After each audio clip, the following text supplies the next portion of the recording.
What if everything you believe about what makes a good life, the achievements, the appearances, the armor you spent years carefully constructing, what if all of it has been pointing you in exactly the wrong direction? What if the life you actually want, the one with real love, real joy, real purpose, real belonging, what if that life is not on the other side of more success, more perfection, more control? What if it's on the other side of the one thing you've been most desperately trying to avoid? Right now, someone watching this has been living their life on other people's terms, performing worthiness instead of feeling it, chasing connection while simultaneously building walls against it, calling their fear by the name of perfectionism and wondering why nothing they accomplish ever feels like enough. There are 5 truths, not motivational quotes, not feel-good affirmations, but actual, research-backed, soul-shifting truths that have the power to completely rewrite the way you see yourself, the way you see others, and the way you move through the world. These are not comfortable truths. Comfortable truths don't change lives. These are the truths that crack you open and let the light finally in. Stay with me. Every single second of what comes next was made for exactly where you are right now. What if everything you believe about what makes a good life, the achievements, the appearances, the armor you've spent years carefully constructing, what if all of it has been pointing you in exactly the wrong direction? What if the life you actually want, the one filled with real love, real joy, real purpose, real belonging, is not on the other side of more success, more perfection, or more control?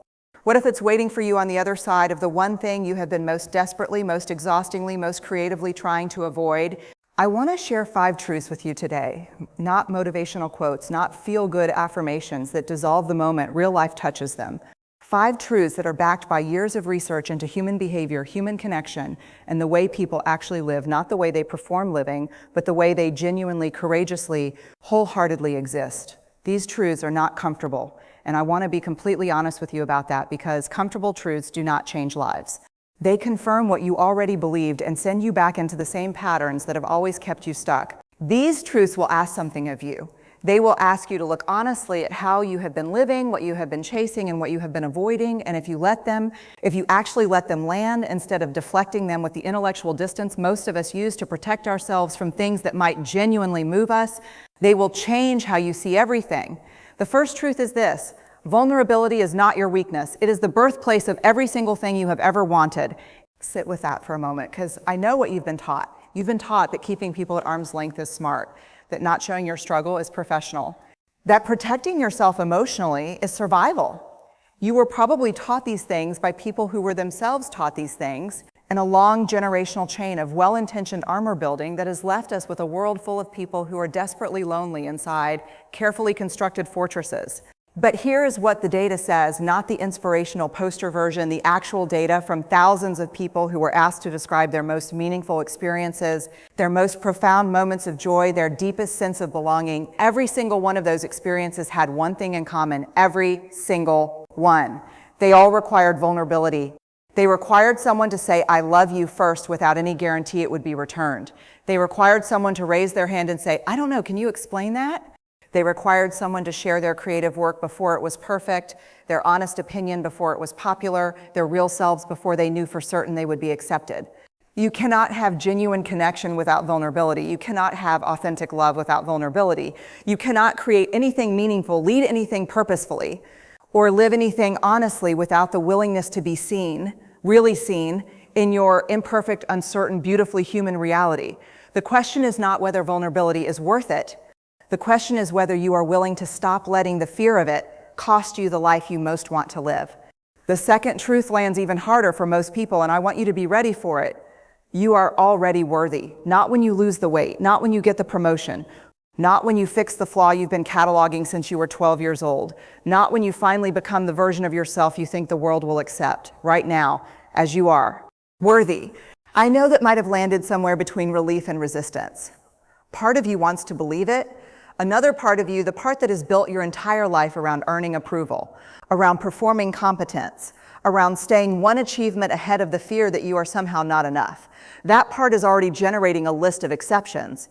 Yes, but you don't know what I've done. Yes, but you don't know how far I am from where I should be. Yes, but there is no but. Worthiness is not a destination.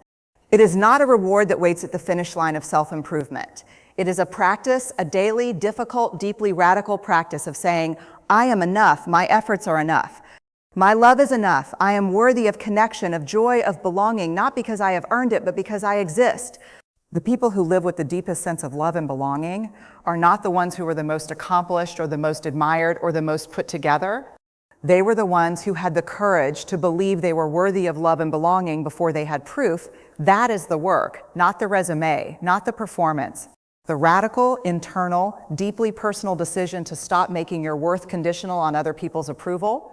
The third truth is one that nobody wants to talk about because we live in a culture that has built an entire economy around making you feel inadequate. Comparison is one of the most effective joy destroyers ever known to human psychology, and you have been swimming in it so long you can no longer see the water. Think about the last time you genuinely felt good about something you created, accomplished, or experienced, and then you went online or into a conversation or into a room full of people, and within minutes, that good feeling was gone, replaced by something that feels uncomfortably close to inadequacy, that is comparison doing exactly what comparison does. It takes your real personal subjective experience of your own life and runs it through a filter of everyone else's highlight reels, their best moments, their most curated presentations of their most successful selves, and then asks you to feel okay about your ordinary Tuesday. The shocking truth is that comparison was never designed to make you better.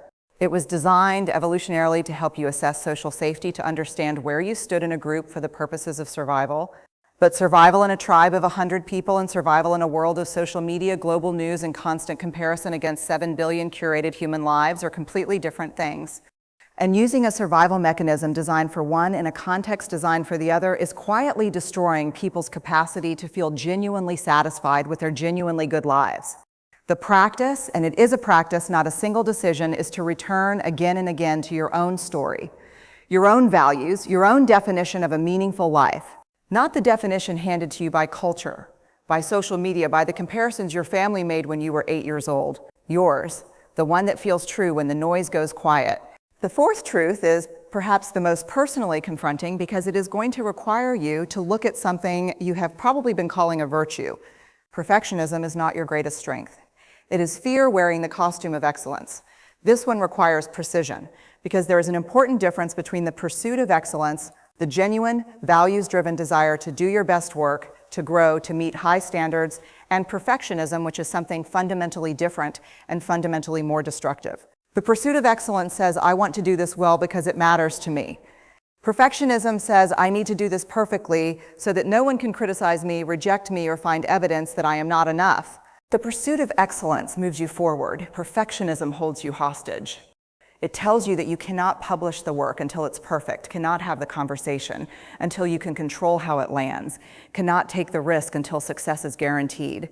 And since perfection is never achievable and success is never guaranteed, perfectionism ensures that you stay exactly where you are, safe, invisible, protected, and slowly suffocating under the weight of everything you never allowed yourself to try. The people who create the most meaningful work are not the people who were most certain of success before they began. They are the people who were most willing to be imperfect in public, to try, fail, learn, adjust, and try again. Not because failure doesn't hurt, but because they understood that the alternative, never trying, never being seen, never offering their real and imperfect gifts to the world, hurts far more. The fifth truth is the one I want to spend the most time with because it is simultaneously the most obvious truth and the most underestimated. Connection is not a luxury. It is the reason you are here, and disconnection, the epidemic of it that is quietly spreading through every layer of our world, is what is breaking us. We are not struggling because we don't have enough information, enough technology, enough productivity tools, or enough self-help content. We are struggling because we are fundamentally, profoundly, biologically hungry for genuine human connection, and we are being served substitutes that look like connection but function like empty calories. Social media connections that feel like intimacy but lack the depth that actually nourishes us. Conversations that stay carefully on the surface because going deeper feels too vulnerable, too risky, too much. Relationships built on shared activities rather than shared truth. Here is what is true at the neurobiological level. Human beings are wired for connection in the same way they are wired for oxygen. It is not a preference. It is not a personality trait that introverts can opt out of. It is a fundamental need that, when unmet, produces measurable physiological stress, cognitive decline, and emotional suffering. Loneliness is not a feeling, it is a health crisis, and we are in the middle of one. The path back is not complicated, but it is uncomfortable. It requires the same thing everything meaningful requires: vulnerability. It requires having real conversations instead of performing contentment. It requires letting people see your struggle instead of only your success. It requires showing up fully in your mess, in your uncertainty, in your very human imperfection, and trusting that real connection is built not from perfectly presenting yourself, but from honestly revealing yourself. And here is the extraordinary truth about courage that holds all 5 of these truths together. Courage is not the absence of fear. It has never been the absence of fear. Every person you have ever admired for their bravery, every person who has ever stood up and spoken truth, created something vulnerable, loved without guarantees, showed up to a hard conversation, or chose an authentic life over an approved one, every single one of them was afraid. They did it afraid. They chose their values over their comfort. They chose real over safe. They chose the whole complicated, imperfect, genuinely alive experience of being human over the numbed, armored, carefully managed performance of it. That is available to you right now, not after you become less afraid, not after you become more ready, not after the circumstances change or the timing improves or the evidence accumulates. Now, with the fear you already carry, with the uncertainty you already hold, with the imperfect, worthy, courageous human life you are already living. These 5 truths: that vulnerability is your greatest strength, that your worthiness is not earned, that comparison is stealing your joy, that perfectionism is fear in disguise, and that connection is the entire point. These truths will not change your life simply because you heard them. They will change your life when you decide to live them imperfectly, courageously. One honest, vulnerable, wholehearted moment at a time. The whole life is waiting, not the performed one, the real one. Everything in this speech points toward a single, irreducible truth at the center of human experience. The life you most want to live requires you to be the person you've been most afraid to be. Not the perfected version, not the armored version, not the version that has resolved every flaw, earned every measure of approval, and eliminated every possibility of rejection.